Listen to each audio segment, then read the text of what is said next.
Tonight, a looming threat. Spencer Gulf farmers do what they can to protect themselves and their livestock from the foot and mouth disease entering the country. And twice as nice at Whalers Way. 2 more rockets given federal approval to blast off from the Eyre Peninsula. From our 7 Spencer Gulf studios, your nightly news with Madeline Kerr begins now. Good evening, thanks for joining us. A severe warning for farmers across the country and here in the Spencer Gulf. Fragments of foot and mouth disease have infiltrated products that are now on the shelves of Australian supermarkets. It's a serious disease threatening livestock, and if it is to reach our shores, experts are estimating the industry could lose $80 billion over the next 10 years. A new threat to farmers and their livestock. It's no secret Indonesia has always been a tourist hotspot for Australians. Now, almost 2.5 years since the COVID-19 outbreak, Aussies are once again holidaying to Bali. However, doing so poses a risk to the farming industry by bringing back the highly contagious foot and mouth disease. Foot and mouth affects sheep and cattle, but it also affects camels and goats and deer and pigs, and all of those we have large feral populations of in Australia. Once the disease is contracted, animals are unable to eat and are ultimately left to starve, leaving farmers at an all-time loss. In agriculture, it's a real problem, a real potential problem. It would mean, for example, if our livestock were infected, we would probably have to kill all of them, and it would decimate our livestock. The tourist trade to Bali not looking like it's slowing down anytime soon. The member for Grey wants to see restrictions tightened. At the moment, I think if you're coming from Bali in Indonesia, every piece of luggage should be opened up because it can be carried in food items and all kinds of other paraphernalia. And I think full inspection, and I think your shoes, all shoes should go into the dip, or else just don't bring them back at all. Meat and Livestock Australia were awarded with a $500,000 grant in an initiative to coordinate with the Indonesian feedlot sector. However, if foot and mouth is to reach Australia, it might be here to stay. I would doubt whether we'd be able to eradicate it, particularly up the northern parts of Australia where we aren't able to muster and get in every single animal. So once it's in Australia, I think we would have it forever. While as part of the job, farmers continue to have a rough trot. Bushfires, droughts, floods, and now the very real potential of foot and mouth disease. Because we could stop the people movement altogether. Now, if we're not going to do that, then we've got to guarantee it's not coming in on one of these vectors. Incursion into Melbourne shows that it's a very real threat. Perhaps some people say it's just a matter of time. I'd hate to be defeatist and say that. Henry Millick, 7 Spencer Gulf News. After much anticipation, Southern Launch has been given the go-ahead to fire 2 more rockets from its launch pad in Whalers Way. It will be the first time since September last year Southern Launch attempt to go to space once again, with the purpose to gather environmental and noise data. The approval to conduct the next 2 test launches was given by the Australian Space Agency. Despite the last rocket catching fire, the space company is hoping for better successes this time round and are hopeful to reach space within months. A snorkeler enjoying the many underwater sights Whyalla has to offer has been rescued by a Good Samaritan after falling unconscious while observing the region's famous cuttlefish.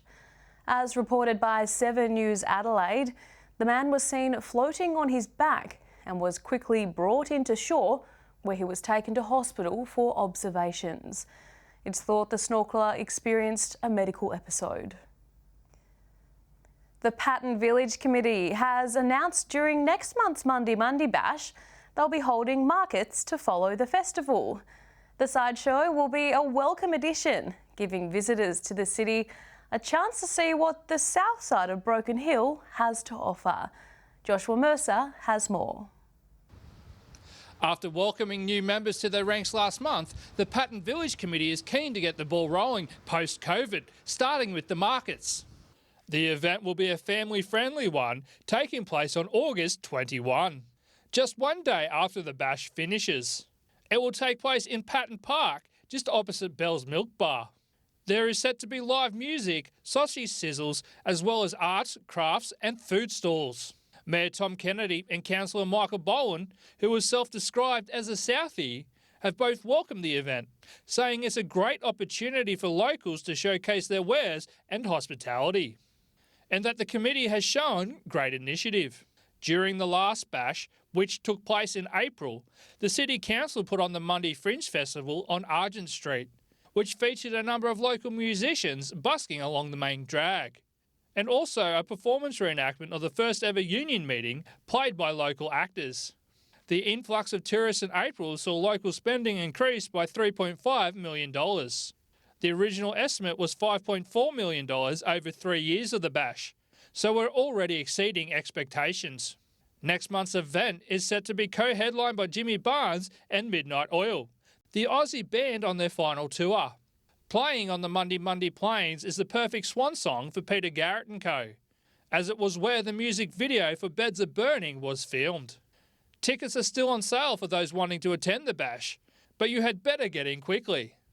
For more information on the Fringe Markets and how you can have your own store there, check out the Patton Village Committee's Facebook page. Still to come tonight, it's not just humans getting sick. Kennel cough is going around Port Pirie, what you need to know.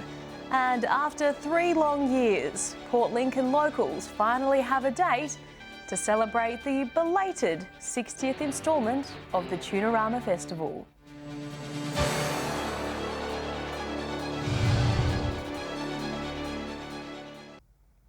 Welcome back. Infectious tracheobronchitis, commonly known as kennel cough, has recently been reported within the Port Pirie community. It's a common condition which can affect both cats and dogs and is highly contagious, affecting the animal's respiratory system. The signs and symptoms include a persistent dry cough, described as a honking sound, which often worsens at night. These symptoms can last up to 2 weeks, but fortunately it's not always serious, and all that is required is some TLC and to make sure your pet gets plenty of fluids. It is important to keep your pet home while showing symptoms to avoid transmission. If you do require further assistance, treatment or management of the disease, you should contact your vet. A low act in Whyalla Stewart earlier this month when a mobility scooter was stolen from a home on Head Street. SAPOL believe the red Meteor 2004 Gopher was taken sometime between Sunday, July 3 and Monday, July 4. Police have tried door-knocking the area to no avail and are now calling on the public to help them locate the motorised vehicle. It's described as being red in colour, similar to the one pictured, with a black basket on the front which stores the charger. It also has a fluoro yellow stripe on the back. Anyone with information is urged to contact police or Crime Stoppers on 1800 333 000. After a 3-year layoff, the Tunarama Festival is back and hopes to be the best instalment yet. One of Port Lincoln's biggest community events is set to go ahead a week earlier in 2023.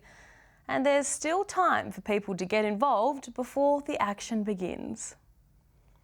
A belated 60th anniversary of Tunarama is finally going to be celebrated in January next year, and patrons won't have to wait as long this time round.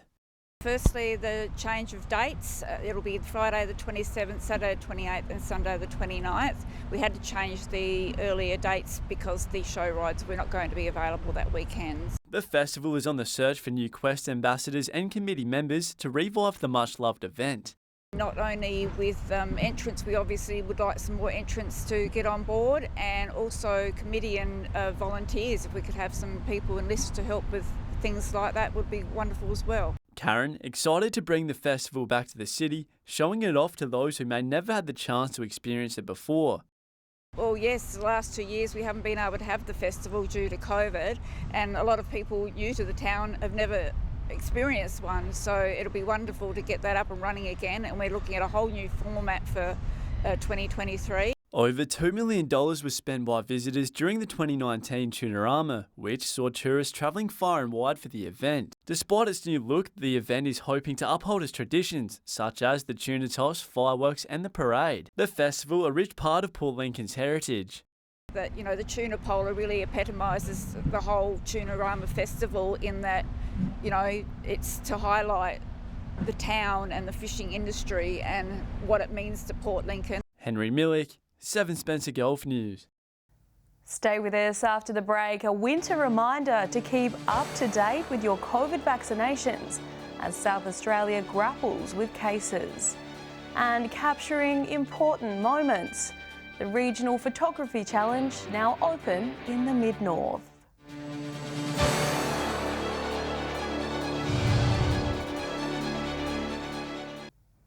Welcome back to 7 Spencer Golf News this Thursday night. South Australians have had a short break from COVID-19 news flooding our feeds, but not anymore. With flu season in full effect and the new Omicron variants, BA4 and BA5, there's some uncertainty about the height of the current wave and when its peak will occur. However, what we do know is that Spencer Gulf residents who are eligible for their 4th vaccination should book in, as it reduces the risk of serious illness from COVID-19 and reduces the risk of hospitalisation, helping ease the pressure on the already overworked healthcare workers. Since July 10, South Australians over the age of 30 are considered eligible to receive their 4th winter dose. SA Health still strongly advising the public to follow the simple steps. Stay home if you're sick, don't share drinks, keep your distance and sanitise regularly. More than 5,000 new cases were recorded overnight, bringing the total number of active cases to in excess of 30,000. There's also a record number of people in hospital with the virus, 354. 12 of those are in ICU. And sadly, 7 people have also passed away. With the superb camera quality on smartphones, anyone can be a photographer these days. And that's exactly what the People's Choice category of the Clare and Gilbert Valleys photography competition is all about. While the Clare and Gilbert Valleys Photography Challenge is a competition, it's also a great opportunity for people to get creative and for council to stock up on photos of the region. It also fits nicely with our culture and tourism strategy that we have, which is about promoting the arts and when you have photography, it becomes a way of featuring our landscape or the people or the places. The competition is open to everyone and all skill levels. If you see some picturesque scenery, which is easy to do in our pocket of the world, simply stop and capture the moment. For this year's challenge, there were over 140 submissions, and the top 10 photos were selected by judges based on what images best represented the Clare and Gilbert Valleys. I have to say, there are some really special places which nobody's photographed, so I'm waiting for them to come in future competitions.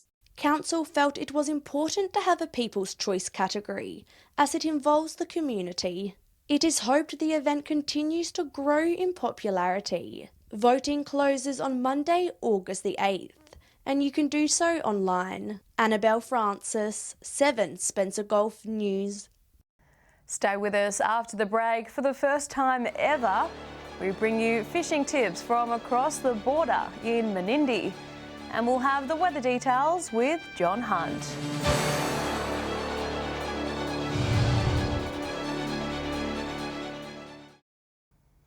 Welcome back to 7 Spencer Golf News.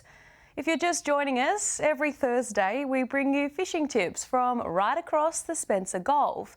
But now, for the first time, we're expanding over to Broken Hill to include the team at the West Darling Fishing Club.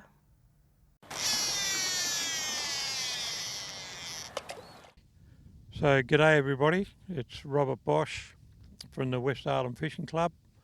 Believe it or not, down at Capey Hollow, talking about the fishing conditions and what we're catching in the Menindee Lake scheme. And at the moment, because it's winter, the yabbies have backed off and gone into the mud. There's a few shrimp around, not many, but people have been catching nice, decent-sized yellowbelly at the main weir and the block dam and the bubbler. And matter of fact, my partner's granddaughter caught a nice yellowbelly yesterday.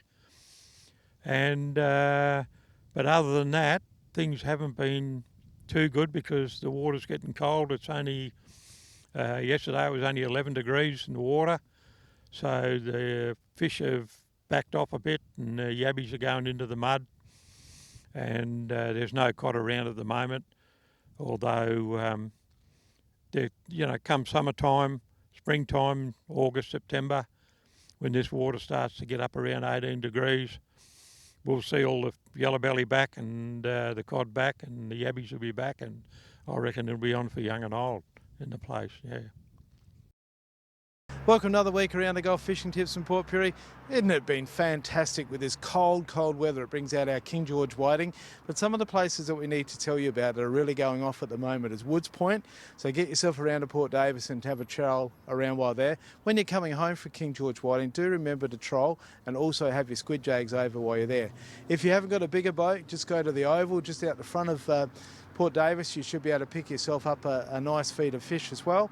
Come round to Port Pirie. Third Creek patches are firing at the moment. So is top of Ward Spit and Eastern Shoal and Checker Boy. So there's plenty of places to catch a feed at the moment. If you want to go a little bit further over the Porch Main Way, Barrows Beach on the Horseshoe will get you a good feed of King George's whiting as well. So don't forget some of those top species like the Tommies and Gars. Have a try, put a bit of burley over and see how you go. That's all I've got for you this week. We'll see you next week.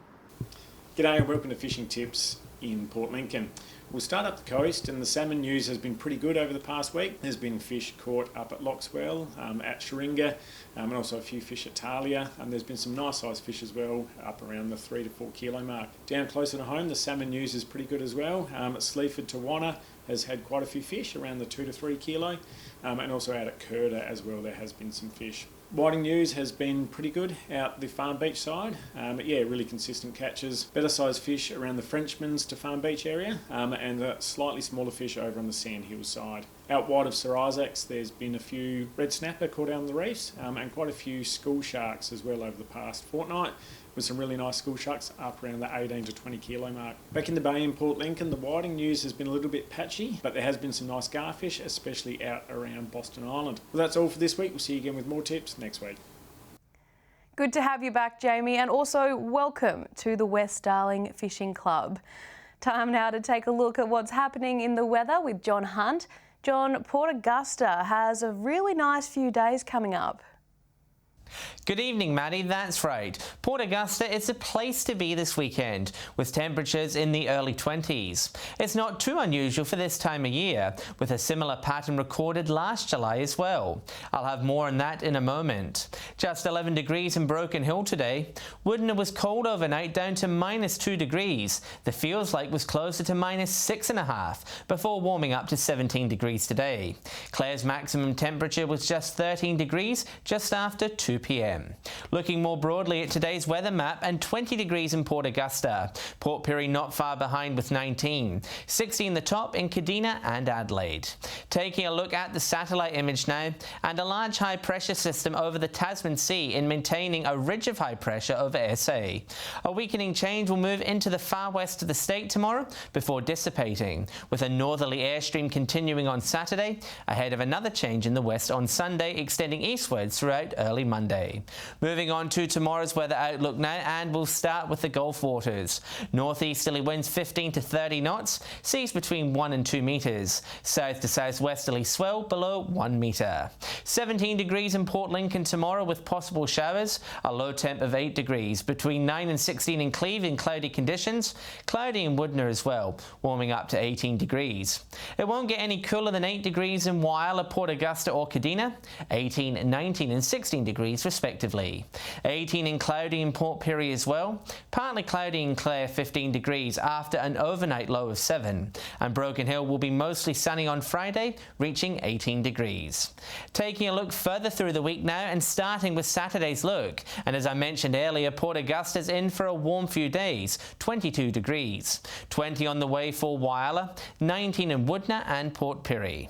Moving on to Sunday's forecast, and it's going to be warm and windy in Coober Pedy, 28 degrees. That's the highest maximum temperature since April. 24 degrees in Port Augusta with showers increasing up to 3 millimetres expected. Warm elsewhere with rain expected. And finally, Monday's outlook. The temperatures are set to drop back into the mid-teens across the board. Wet conditions everywhere except Coober Pedy and Broken Hill. And that's all the weather for me for tonight. Maddie, it's back to you. Thanks for that, John. I'll see you tomorrow. And that's the local news this Thursday. I'm Madeline Kerr. Thanks for joining us. I'll have updates a little later, but until then, enjoy your evening. Good night.